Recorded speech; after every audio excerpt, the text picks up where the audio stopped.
నమస్తే, welcome to Y news. స్వాగత సుమాంజలి. గుండె సంబంధిత శస్త్రచికిత్స చేయించుకుని సంపూర్ణ ఆరోగ్యంతో విచ్చేస్తున్న మన ప్రీతమ నేత, మాజీ ఆర్థిక మంత్రి వర్యులు, తెలుగుదేశం పార్టీ పొలిట్ బ్యూరో సభ్యులు గౌరవ శ్రీ యనమల రామకృష్ణుడు గారికి నా హార్దిక స్వాగత సుమాంజలి. చింతమనేడి అబ్బాయి తుని మండల టీడీపీ అధ్యక్షులు. జగన్ పాలనలో రాష్ట్రం భ్రష్టు పట్టి అన్ని రంగాల్లో వెనుకబడిందని సీనియర్ నేత రాజమండ్రి రూరల్ ఎమ్మెల్యే గోరంట్ల బుచ్చయ్య చౌదరి అన్నారు. ఇవాళ రాజమండ్రిలో మీడియాతో మాట్లాడిన బుచ్చయ్య చౌదరి మాజీ ఎంపీ మార్గాని భరత్పై మండిపడ్డారు. జగన్ వల్ల గాడి తప్పిన రాష్ట్ర ఆర్థిక వృద్ధి కూటమి పాలనలో పెరిగిందన్నారు. చంద్రబాబుపై నమ్మకం పెరిగిన పారిశ్రామికవేత్తలు పెట్టుబడులతో ముందుకు వస్తున్నారని బుచ్చయ్య పేర్కొన్నారు. మధ్యకాలంలో అభివృద్ధి కార్యక్రమాలు వేగం పెంచుకుంటూ వెళ్తున్నాం. ఆర్థికపరమైన ఇబ్బందులున్నా కూడా ఇచ్చిన హామీలన్నీ అమలు చేసుకుంటూ వెళ్తున్నాం. రాష్ట్రాన్ని భ్రష్టు పట్టించిన గత పాలకులు తిరిగి మరలా తప్పుడు ప్రచారం చేసి, గోబెల్స్ ప్రచారం చేసి రాష్ట్రాన్ని సర్వనాశనం చేయాలనే ఆలోచనలోనూ, పెట్టుబడులు రాకుండా పారిపోయేలాగా చేయడంలోనూ ఒక అరాచక ఆటవిక విధానం సృష్టిస్తాము, మా ఇష్టరాజ్యంగా చేస్తాము, గొంతులు బాస్తాము, నరుకుతాము, విడుస్తామనే వాదనలో వెళ్ళటం చాలా దురదృష్టకరం. వారు చేసిన 5 సంవత్సరాల నిర్వాహకంలో రాష్ట్రం తీవ్రంగా నష్టపోయింది. మళ్ళీ ఇవాళ ఒక కాన్ఫిడెన్స్ వచ్చింది. ఆ నమ్మకం కొద్దీ అనేక మంది పెట్టుబడులు పెడుతూ ఉన్నారు, పరిశ్రమలు వస్తూ ఉన్నాయి, ఆర్థికంగా కూడా పుంజుకోవడానికి అవకాశాలు వస్తూ ఉన్నాయి. ఒక పక్కన అభివృద్ధి కార్యక్రమాలు ముందుకు వెళ్తూనే సంక్షేమాన్ని కూడా 2 కళ్ళుగా తీసుకొని ముందుకు వెళ్తూ ఉన్నాం. ఇబ్బందులు ఉన్నాయి, ఆర్థికమైన సర్దుబాట్లు ఇబ్బందులు ఉన్నా కూడా ఇచ్చిన హామీలు ఎక్కడో కూడా వెనుకబడకుండా ముందుకు తీసుకెళ్తున్నాం. ఇంకా చిన్నవి ఉన్నాయి, అవి కూడా త్వరలోనే కంప్లీట్ చేస్తామని సవినీయంగా మనవి చేస్తూ, ఈ ప్రభుత్వం ప్రజా సంక్షేమం, రాష్ట్ర అభివృద్ధిని ధ్యేయంగా తెలుగువారి ఆత్మగౌరవం నిలబెట్టేలాగా ఉంటుందని సవినీయంగా మనవి చేస్తూ, కేంద్రం నుంచి మోడీ గారి సహకారం కూడా తీసుకుని మనం ముందుకు సాగుతున్నాం. దానివల్ల కొన్ని ఆర్థిక సర్దుబాట్లు కూడా జరిగేదానికి, పోలవరం లాంటి ప్రాజెక్టు వేగంగా పూర్తయ్యేదానికి, అమరావతి బహుముఖంగా అభివృద్ధి చెందేదానికి అవకాశాలు వస్తున్నాయి. నెట్వర్క్ వస్తుంది, రైల్వే నెట్వర్క్ కానీ, రోడ్డు నెట్వర్క్ కానీ భారీగా కేంద్రం సహకరిస్తుంది. దానికి కూడా వారికి ధన్యవాదాలు తెలియజేస్తూ, ఈ సందర్భంగా ఈ మధ్య స్థానిక వైఎస్ఆర్ పార్టీ నాయకులు, మాజీ ఎంపీ గారు భరత్ గారు అవాకులు చవాకులు చెప్తా ఉన్నారు. మరి ఆయనకి నాలెడ్జ్ ఉందో లేదో నాకు తెలియదు. ఎందుకంటే గతంలో 17లోనే శాంక్షన్ అయింది, ఫ్లైఓవర్ ప్రాజెక్ట్ శాంక్షన్ అయింది. 5 ఫ్లైఓవర్లు కట్టడానికి నిర్ణయం అయింది. మోరంపూడి దగ్గర నుంచి, దివాన్ చెరువు దగ్గర నుంచి, లాలా చెరువు దగ్గర నుంచి, వేమగిరి, కడీపులంక కూడా దాంట్లో ఉన్నాయి. కానీ ఈయన ఎంపీ అయిన తర్వాత పనుల టెండర్ కూడా పిలిచారు. గడ్కరీ గారు పరోక్షంగా శంకుస్థాపన కూడా చేశారు. టెండర్ సర్దుబాటు అయిన తర్వాత ఈయన ఎంపీ అవడంతో దాన్ని రద్దు చేయించాడు. Very clear. ఆ మినిట్లో ఆయన ఇచ్చిన దాంట్లోనే, మేము చెప్పడం కాదు, ఆయన ఇచ్చిన దాంట్లోనే ఉంది. ఆయన ఏమైనా ఇచ్చారు,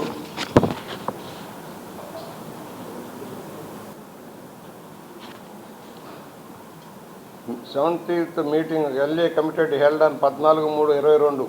The proposals Rajamahinola city from Diwan Cheru kilometer was dropped, minute enclosure. Why? Further, NHA enclosure has issued directions to be assess the other requirement which were otherwise proposed to be bypassed. Bypass పేరుతో ఉన్న ప్రాజెక్టును రద్దు చేయించాడు MP గారు, నాకు అక్కర్లేదని.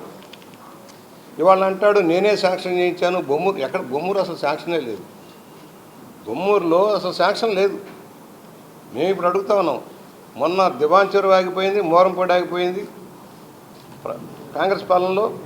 మరలా ఈయన వెళ్ళి బతినాడుకొని, ఇక్కడ పబ్లిక్ విమర్శ వచ్చిన తర్వాత బతినాడుకొని గడ్కరీ గారు కాళ్ళు అట్టుకుంటే మోరంపూడి వచ్చింది.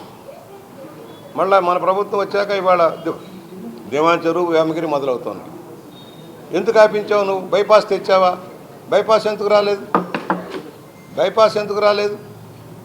బైపాస్ పేరుతో ఉన్న ప్రాజెక్టు తగలేసి ఇవాళ ఎవరి మీద నిందలేస్తావు? ఇవాళ కాంట్రాక్టర్ నీ హయాంలోనే వచ్చింది కాంట్రాక్టర్ మోరంపూడి. మరి ఆ కాంట్రాక్టర్ ఎందుకు పూర్తి చేయలే ఈ రోజు దాకాను? ఇవాళ కాంట్రాక్టర్ రద్దు చేసి కొత్త కాంట్రాక్టర్ ఇవ్వమని చెప్పాం. దాదాపుగా 2 సంవత్సరాలుగా దాని మీద ఒత్తిడి తెస్తా ఉన్నాం. కాంట్రాక్టర్ పని చేయటం లేదు, కాంట్రాక్టర్ ఆపేస్తా ఉన్నాడు. ఎలక్ట్రిజం అంటే ఇప్పుడు నేషనల్ హైవే వాళ్ళు విజయవాడ ఆర్ఎం గారితో కూడా మాట్లాడడం, ఆయన కూడా వెంటనే కాంట్రాక్ట్ రద్దు చేసి కొత్త వాళ్ళని పిలిచి కంప్లీట్ చేస్తామంటున్నారు. తప్పుడు ప్రచారం చేయటం మానుకోమని భరత్ గారికి చెప్తా ఉన్నాను. నీ వల్ల ప్రాజెక్ట్ ఆగిపోయింది, లేకపోతే మొత్తం ప్రాజెక్ట్ అయిపోయేది కదా ఈ పాటికి. గడ్కరీ గారు మొదలుపెట్టిన ప్రాజెక్ట్ అయిపోయి ఉంటే మొత్తం మన ప్రాంతంలో పాత బైపాస్ హైవేలో ఇబ్బంది లేకుండా పోయేది కదా.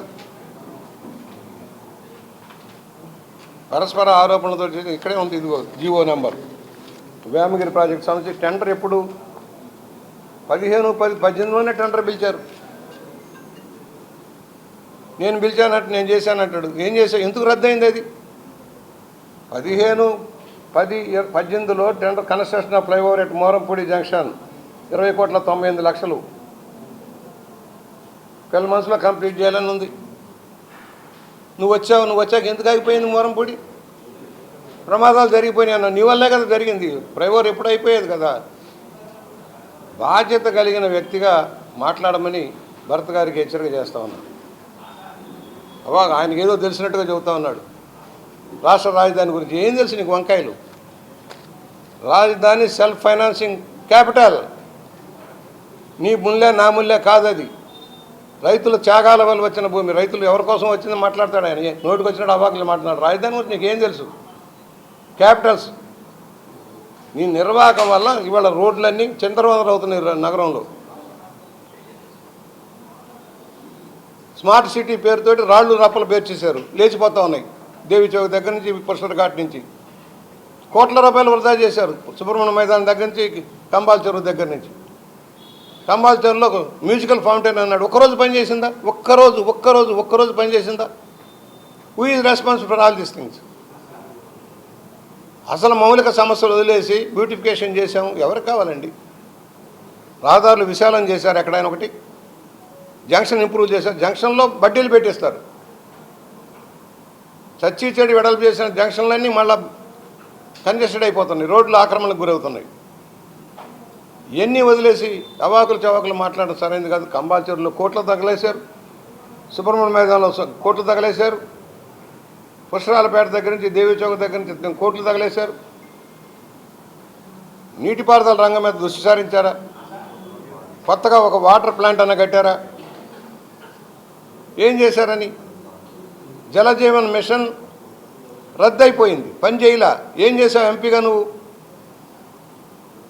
కేంద్రం ఇచ్చిన 27,000 కోట్ల రూపాయలు ఖర్చు పెట్టించాల్సిన ఎంపీగా ఉన్న వ్యక్తి నువ్వేం చేశావు? జలజీవన్ మిషన్ ఎందుకు రద్దయిపోయింది? 4,000 కోట్లే ఖర్చు పెట్టారు. అవి బిల్లులు ఇవ్వలే. పాత బిల్లులు ఇప్పుడు మేము పే చేస్తూ ఉన్నాం. ఇవాళ మళ్ళీ మోడీ గారిని రిక్వెస్ట్ చేసి మళ్ళీ 27,000 కోట్లతో ప్రాజెక్టు మళ్ళీ టేకప్ చేసి ఇంటింటికి కుళాయి ఇచ్చే కార్యక్రమం అవుతుంది. కేంద్ర ప్రభుత్వ పథకాలు రద్దయిపోయాయి. ఎంఎన్ఎస్లో ఒక రోడ్డు వేశారా? ఒక కాలువ కట్టారా? దోపిడీ అయిపోయింది ఎంఎన్ఆర్జీఎస్లో. నేను అడుగుతున్నా, ఇది సరైన విధానం కాదు. అమరావతి గురించి అవగాహన ఏదో పొడుస్తాం ఈడుస్తాం. ఏంటి మీరు పొడవగలిగింది? అమరావతిలో 34,000 సుమారు ఎకరాలు అనేక మంది పేద రైతులు కూడా ప్రభుత్వానికి దఖలుపరిచారు, బెనిఫిట్ వస్తుందని. ఇవాళ బ్రహ్మాండమైన నగరం తయారవుతుంది. కళ్ళుండి చూడగలిగిన వాళ్ళకి, చెవులుండి వినగలిగిన వాడికి కనపడుతుంది అమరావతి. స్వాగత సుమాంజలి. గుండె సంబంధిత శస్త్రచికిత్స చేయించుకుని సంపూర్ణ ఆరోగ్యంతో విచ్చేస్తున్న మన ప్రీతమ నేత, మాజీ ఆర్థిక మంత్రి వర్యులు, తెలుగుదేశం పార్టీ పొలిట్ బ్యూరో సభ్యులు గౌరవశ్రీ యనమల రామకృష్ణుడు గారికి నా హార్దిక స్వాగత సుమాంజలి. నరహరశెట్టి సూర్యప్రకాష్, ఆత్మ చైర్మన్, పిఈ చిన్నయ్యపాలెం,